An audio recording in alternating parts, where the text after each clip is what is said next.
السلام عليكم ورحمة الله وبركاته. وعبد الناصر ومانتنا سيدي عادة إنو أهيد إن شاء الله تعالى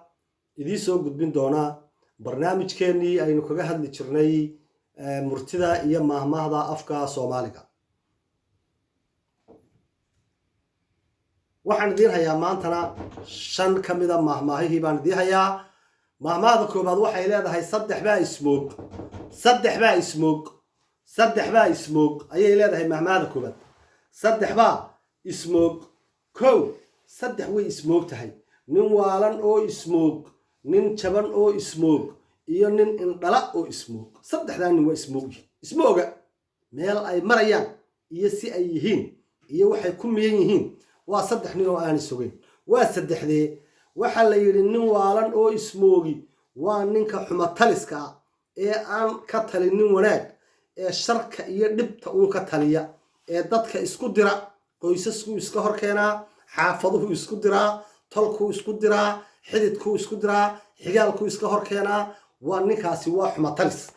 ninka maxaa la yiraahdaa? war xumatashiil baa la yiraahdaa. xumatalis waa nin waalan oo aan sugayn. wuu waalan yahay, muxuu u baahan yahay in la xidho, laakiin ismooga. nin jaban oo ismoog baa jira isaguna. ninka jaban ee ismoogi waa ninka qaba gabadha xun. gabadh xun buu qabaayo waxa weeye dhibta haysata iyo dhibaatada uu ku jiro markuu ragga dhex yimaado ayaa wejigiisa laga arkaa oo la yidhaha war saaka miyaanad soo quraacan, halkan maad ka soo cabbi shaah, yaa war waa sidee hebel, ninkii hebel ahaa nin rageed buu ahaa ninkuyo maxaa ku dhacay, waxbaa helay dee shabeel buu ilaahay xila uga dhigay. marka nin jaban oo ismoogina waa ninkaa ilaahay gabadha xun u geeyo, isaguna waa nin jaban oo ismoog. nin indhala oo ismoog baa jira. labada indhoodba waa dam, laakiin labadan maaha wax lagu arkayo. ninkaasi waa jaahil, waa ummi, laa yaqra' walaa yaktub. waxna ma qoro waxna ma akhriyo. ninkaasi waa nin waxa weeye markuu qofku jaahil yahay dee waa qof indhala, indhihii qalbigaa maqan. indhahan qodaxda lagaga baadhayo wuu leeyahy, laakiin kuwii qalbiga uu wax ku arki lahaa ee uu cilmiga iftiinkiisa ku heli lahaa baa ka maqan. markaa saddexdaasi waa ismoog tahay: nin waalan oo ismoog, nin jaban oo ismoog, iyo nin indhala oo ismoog. nin waalan oo ismoogi waa ninka xumataliska. nin jaban oo ismoog waa ninka naagta xun qaba. nin indhala oo ismoogina waa ninka caamada ah ee jaahilka ah ee aan waxba garanayn ee haddana isu haysta inuu isagu ragga ugu wada aqoon badan yahay. mahmaahda ku xigta ee labaad waxay leedahay saddex bay ku foogan yihiin. saddex bay ku foogan yihiin baa layidhi. garhmadoobaha ninka la yidhaahdaa guunyo ururinteedu ku foogan yahay. gabadha garoobta la yidhaahdaana guur bay ku foogan tahay. guunyaduna geedaha cunistooda iyo daaqay ku foogantaha layidhi. saddex bay ku foogan tahay. garhmadoobe ninka la yidhaha mar hadduu ninku daadaa arbiciinka gaadho, afartanada hadduu gaadho, ninku daada arbaciinkaba hadduu gaadho, wuxuu ku foogan yahay oo uu kabaha u iladaa siduu u tabcan lahaa adduunyo ama guunyo ama xoolo mood iyo nool kay doonaanba ha ahaadaane ayuu guntiga u geejistaa. gabadhuna haddii ay noqoto garoob oo ay noqoto gabadh guri hore kasoo dubay ama reer hore, waxay iyaduna sidoo kale kabaha u ilataa sidii ay guri dambe u dhisan lahayd oo guur bay kabaha u ilataa. guunyaduna waa xoolaha xooluhu noocay doonaanba ha ahaadaane, ama ishin ha ahaado ama ari ha ahaadee, iyaguna waxa ay ku foogan yihiin geedaha iyo daaqistooda. inay daaqaan, ama geedka kor ha u daaqaan ama hoos ha u daaqaane, iyaguna waxay ku foogan yihiin inay geeda daaqaan oo ay geeda cunaan. saddexdaasay ku foogan yihiin. garhmadoobe guunyuu ku foogan yahay, garoobina guur bay ku foogan tahay, guunyaduna geeday ku foogantaha layidhi. mahmaahda ku xigtaa waxa ay leedahay saddex baa bulshada dhaqa baa layidhi. bulshada haddaad aragto bulsho meel degan haddaad aragto, saddex arrimood baa dhaqa.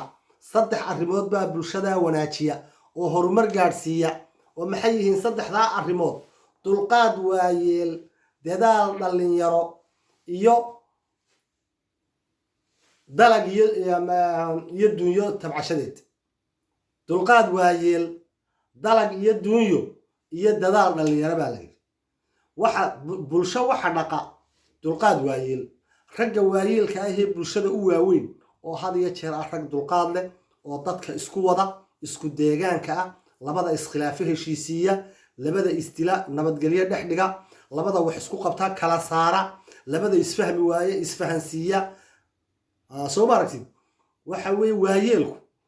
haddii uu noqon waayo mid dulqaad leh dhalinyaraduna way wada coloobayaan waa la kala fogaanayaa waxa weeye meesha dhibaata ka dhacaysa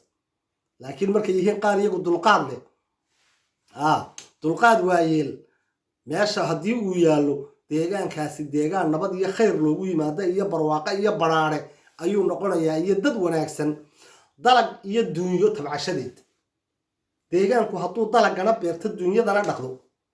tabac ka dhimani ma jira bulshada waxa dhaqa waa inay dalagana beertaan duunyadana dhaqdaan xoolihiina waa inay dhaqdaan beerihiina ay wixii alla siiyo ku beertaan si ay uga baxaan baahida iyo gacmaha oo ay hoorsadaan iyo cid shisheeye oo ay wax ka baryaan iyo waxaanu baaq u daraynaa beesha caalamka waxaanu baaq u daraynaa deeq bixiyayaasha ilaahay baa bixiya deeqda waayo deeq bixiyuhu deeq bixiya waa ilaahay baa deeqda bixiya waay saddexdaasina waxaa la yidhi bulshada ayay dhaqaan dulqaad waayeel dalag iyo duunyo iyo dadaal dhalinyaro deegaankii ay ku noolayd ka dadaashay oo wax bartay oo dalagii beeray oo duunyadii dhaqay oo dadkii waayeelka ahaa maqlay kuwaasina waxa weeye bulshada ay ku dhex nool yihiin horumarkeeday qayb ka qaadanaya waayo dhalinyaradu waa lafdhabarta bulshada waa halka bulsho ay ka bacdo ama ay ka baraadho waa halka bulshadu ay ka dhisanto ama ay ka dhiciso wey dhalinyaradu haddii dhalinyaradu ay noqoto dhalinyaro toosan oo aqoon kasbatay oo waxa weeye ku dadaalaya inay dadyowga dunida ee dhigooda alla tartamaan wuxuu noqdaa meeshaasi waxay noqotaa meel la isu soo tilmaamo oo calaamad gooniya leh ayay noqotaa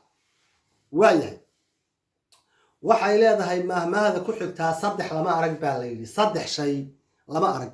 hore waxaynu u soo aragnay mulaaxaheennii hore aad ku soo daawateen maan filayaa waxyaabo fara badan oo aan la arag baa jira bariciyaa lama arag baqal lamaan lama arag balaayo labaqada lama arag bakayla tallaabsanaya lama arag waxaasoo dhan lama arag maanta waxaynu eegi doonaa kuwii aynu soo barannay saddex kaloo ka duwan saddex lama arag baa la yidhi saddex shay lama arag dambar goroyo lama arag dameer san madowna lama arag dumar dooblana lama arag baa la yidhi dambar goroyo inta lasoo lisay caanaheedii dambar laga soo dhigay oo la cabayo lama arag dee qofkii arko adigu soo sheegde dambar goroyo lama arag dameer san madow isna lama arag cabdilaahi suldaan tima cadde ilaahay naxariistii jannaha ka waraabiye geeraar ka mid ahaa geeraaradiisii oo ayaa waxa ku jirtay sacabkoo tima yeeshiyo saabuun xoor laga waaye waa dameer san madoowo waanay suurto galayno sina loo arki maayo sacabkoo tima yeeshay saabuun xoor laga waaye dameer san madow waxaasoo dhammi waa waxyaabaha aan hore loo arag laakiin hadda noloshan casriga ahee jirta waxaa laga yaabaa inay wax badan isbedeleenoo saabuuntaa aan xoorka lahayn dee imika dhulkan qurbaha saabuun badan oo aan xoorba lahayn baa jirta oo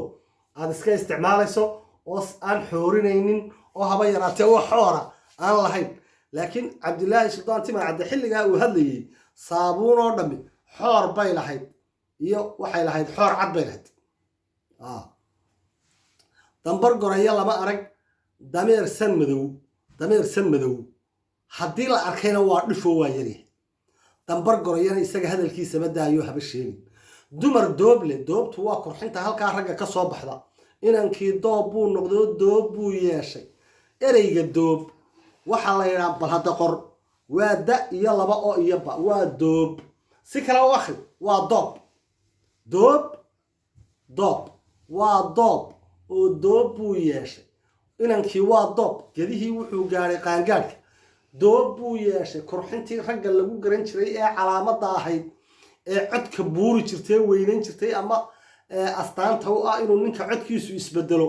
ayuu yeeshay doob ayuu yeeshay inkastoo raggu aanay wada lahayn kurxinta dheer ee halkaa ka soo baxda laakiin haddana qaarna dibadday u soo baxdaa qaarna gudaha ayay u gashaa markaa doobtu waa taa dumarku ma laha dee codkoodu mar walba waa cod dumaru isma bedelo dumarku doob ma yeeshaan gabadh doob la weli yaa arkay way jiraan dumar cod weyne oo facebookiskoodu weyn yahay way jiraan laakiin ka laga hadlayaa cod weynida ilaahay u dhaliyo qofka ma aha kaynu ka hadlaynaa waxaynu ka hadlaynaa astaan ka mid a astaamaha calaamadaha ragga oo ah doobta saddexdaana lama arag baa layidhi dambar gorayo lama arag dumar dooble lama arag dameer san madowna lama arag waa saddexda kuwa aan la arag bay ka mid yihiin maahmaahda ugu dambaysa kusoo khatimaya waxay leedahay saddex lama badsado baa layidhi soor fagaare lama badsado fadhi xididna lama badsado ficil sokeeyana lama badsado baa layidhi soor fagaare meel fagaare ah oo la isugu yimid inaad wixii lasoo dhigayba adigu keligaa wada cunto waa ceeb waa tii hore loo yidhi nin soori kaa qaaday nin seefi kaa qaadaa dhaama nin soori kaa qaaday nin seefi kaa qaadaa dhaama ninka yacni waxa weeye hunguri weyne lagu tilmaamo fagaaraha waxa kuu dhaantay iyadoo laydhaa wuu dhintay ayay yidhaahdeen soomaalidu markaa soor fagaare lama badsado waa ceeb fadhi xididna ragaad xidid tihiin ama dadaad xidid tihiin la fadhigoodana lama badsado laguma raago haddaad barido ugu tagto iyo haddaad booqasho ugu tagto markaba waa laga tagaa waa laga dhaqaaqa ficil sokeeyana dad aad isku deegaan tihiin oo aad isku magaalo tihiin oo aad isku waddan tihiin oo aad isku dal tihiin oo aad isku diin tihiin oo iyagana waxa weye ficilkooda inaad mar walba la ficiltanto lama badsado ood maxay kula ficiltanto inaad dhibaato gaadhsiiso ficiltanka la doonayaa waxa weye waa tartan waa inaad la tartantaa ha la ficiltamin la tartan horumarkay gaadheen aniguna waa inaan sidoodoo kale dhaafaa iyaga sidaasoo kale dheh laakiin maaha sheekadu ficiltan tartan baa la doonaya dadka bini aadamka tartan baa ka dhexeeya qofka kaa sarreeya la tartan qof ha eeganka kaa hooseeya weliba eegka kaa sarreeya eega mar walba waxaad tidhahdaa waa inaan halkaa gaadha aad iyo aad baad u mahadsan tihiin wassalaamu calaykum waraxmatullaahi wabarakaatu kulan dambe oo xiise leh